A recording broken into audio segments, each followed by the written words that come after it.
Bueno, buenos días. El mensaje que me ha transmitido el Señor en mi corazón para hoy es, le he puesto como título Detalles bíblicos. Es importante saber cuando yo leo algo de la palabra de Dios, cómo puedo aplicar el pasaje de la palabra de Dios a mi vida. ¿Qué me enseña sobre el carácter de Dios? ¿Qué me enseña en cuanto a mi relación con Él? ¿Qué me enseña con mi relación a los demás? ¿Qué peligros debo de evitar? ¿Y a qué promesas debo de aferrarme? Esto es importante que lo tengamos en cuenta. Una vez que tenemos estos puntos en vista, por ejemplo, de Génesis, si yo tuviera que destacar un detalle bíblico, es curioso, ¿no? Que primero crea los cielos, luego el agua, la hierba, los árboles, las aves y lo último, el ser humano, sin embargo lo pone por delante de todo lo demás, ¿no? Lo último, como dice su palabra, lo pone lo primero. Es gracioso, ¿no? Pero es así. Es verdad que en Génesis podemos ver, ¿no? Caín mató a Abel, podemos ver porque hubo una envidia, ¿no? De uno al otro, ¿no? Que Dios vio con agrado una cosa con Abel mejor que con Caín y también vemos ahí en Josué, ¿no? Vemos que el padre tenía era como predilecto este último hijo porque lo había tenido en su vejez, ¿no? Y los hermanos porque quizás sentían más afecto, más cariño, más apego al chiquito pequeñito. Los hermanos se enfadaron, ¿no? Se enfadaron y incluso querían matarlo, ¿no? Vemos porque tenían una túnica de colores, quizás, ¿no? Vio por distintas cosas el caso que hubo un celos. Esto me enseña a mí la palabra de Dios que no debo de tener celos. Esto es importante que lo tengamos en cuenta, ¿no? En Génesis vemos que fue también Dios quien cerró el arca, ¿no? Del barco este de Noé, ¿no? Vemos detalles, ¿no? Por ejemplo, de eso vemos que el Señor responde al clamor. Yo me quedaría que Él siempre responde ahí y siempre sin falta cumple sus propósitos, ¿no? Ahí en el capítulo 3:14 lo dice, ¿no? Dio capacidad de hablar, ahí al faraón le dio la capacidad de hablar a Moisés y bueno, y tuvo que hasta 10 plagas, ¿no? Por no dejar salir a su pueblo, le dio al gobernador este, ¿no? Al faraón. En Levíticos simplemente destacaría la adoración que exige Dios, una adoración limpia, no es que no limpiemos, que también, sino una adoración limpia de espíritu y un servicio sagrado, no a una iglesia, sino a Dios. Esto es lo que pide Dios. De números, por ya ¿cómo reaccionaría? A mí me enseña, porque ahí en el capítulo 11, el versículo de 27-29, habían unos que profetizaban y le dijeron a Moisés, oye, impídelo, ¿no? Y Moisés dijo, no, ojalá yo tuviera más que profetizaran. El tema no es que nos tengamos que ser como esta persona o como la otra. Dios nos ha hecho con cualidades distintas y hay para todos, yo siempre lo diré, es cuestión de organización. En Josué, pues la verdad que yo en Josué sí podía haber aquí un estudio inductivo, un estudio histórico, un estudio incluso literario en cuanto a Josué.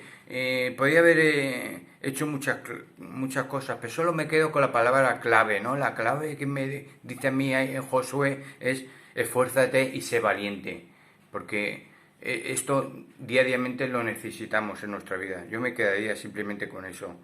En Jueces, no olvidar, que somos muy eso de olvidar, ¿no?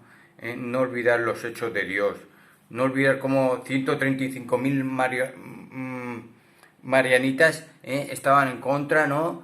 Y Dios dijo, no, sois muchos, 3.000, voy a ir quitó y lo dejó en 300, ¿no? Y con estos 300 personas incluso luego se dividieron en 3 grupos y simplemente con destrozar unos botijos y tal, ya aquellos se mataron entre sí, en fin, la victoria fue del pueblo de Dios, ¿no? Porque obedecieron lo que Dios quiere, ¿no?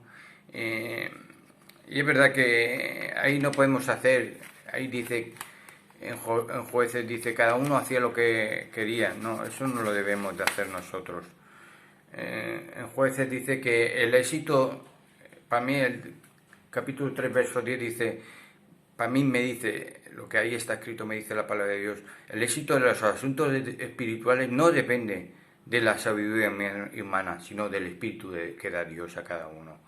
Y luego a la hora de cómo utilizar la palabra de Dios, me ha chocado el capítulo 3 de Jueces, el versículo 21, a un personaje que le llaman Ehud esgrimió su espada con destreza y valor. Y nosotros manejamos la palabra de Dios con destreza, con valor, diciendo lo que verdaderamente dice o poniendo nosotros palabras que no están ahí en la palabra de Dios, ¿no? Y damos a creer otras cosas, ¿no? Eso tenemos que tener mucho cuidado. Luego en 1 Samuel vemos, ¿no? Saúl, David, vemos esa amistad, vemos que incluso David confiesa su pecado en la 2 de Samuel, vemos en Reyes que hay solo Dios, vemos en Crónicas que es muy bueno la lectura del pasado para que el presente y el pueblo de Dios se unifique a Dios. En Nehemías, cómo se completó ese muro, porque había perseverancia en oración y eran sinceras. Y el gozo que sintió Nehemías no era por ostentar un cargo, como copedo del rey. No, tu gozo no debe ser por ser líder de una iglesia. Ese no debe ser tu gozo. El gozo debe ser como Nehemías, sino tener la adoración pura con Dios, no al materialismo. No es por regentar un título dentro de una iglesia, sino regentar un título que ya regenteamos que somos hijos de Dios y lo agradamos porque le servimos a Él. Es parecido, pero no es igual. En Job, que tenemos que ser íntegros en acción y palabras, que el servicio con el motivo correcto, la actitud adecuada, no por ser líder lo debemos de glorificar al Señor. Y tenemos que tener fe a pesar de que nos vayan mal las cosas, eso es importante. Job nos enseña, ¿no?, que la persona no debe concluirme a los que está pasando mal porque, claro, Dios no le bendice, ¿no? Job era una persona apartada del mal y sin embargo sufrió un mal que él no entendía, ¿no? Luego hubo un arrepentimiento. Luego pasaría a los salmos, compuestos principalmente por alabanza. Sabemos que hay cinco libros, dentro de los salmos están divididos en 5 y me quedaría nada más empezar, ¿no? Que no permita que pase un día sin pensar en cosas espirituales. Eso es lo que me dice a mí la palabra de Dios. Que debemos de refrenar la palabra, la lengua, aun cuando estemos enfadados, me dice la palabra de Dios. Que las promesas se van a cumplir. Que no debemos de hacer mal uso del dinero. Sí, usa el dinero, pero no malamente. En el 19.4 que debemos de prestar atención no solo a lo que hacemos, sino también a lo que decimos y pensamos. Esto es muy, muy importante y no fácil, pero se puede lograr.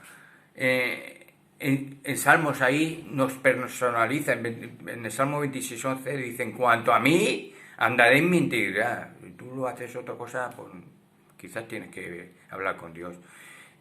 ¿Y cómo lo logramos? Salmo 34.14. Apártate de lo malo y haz lo bueno y busca la paz y síguela y entonces evidentemente Dios ahí va a estar contigo.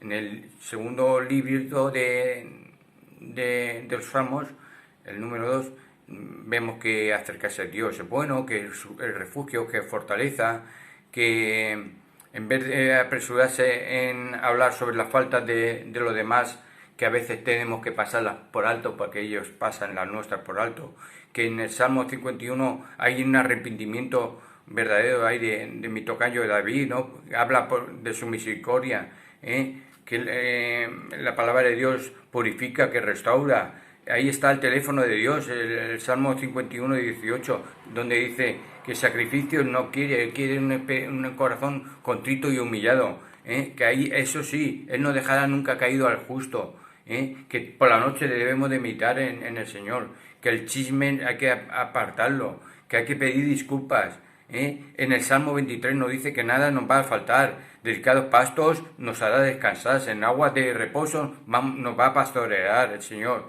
¿Y qué dice un poquito todo más adelante, en el 23? Aunque ande en valles de sombras, no tenemos que temer en ningún mal, y Él nos va a infundir aliento. Y bueno, próximamente seguiré hablando de lo que el Señor, a través de su palabra, ¿qué nos puede decir cuando leemos algo de su palabra de Dios? A continuación, esto quiero hacerlo en varios porque no lo puedo hacer todo en uno, para que el mensaje no sea tan acumulativo, sino más asimilativo, por decirlo de alguna manera. Que tengáis buen día.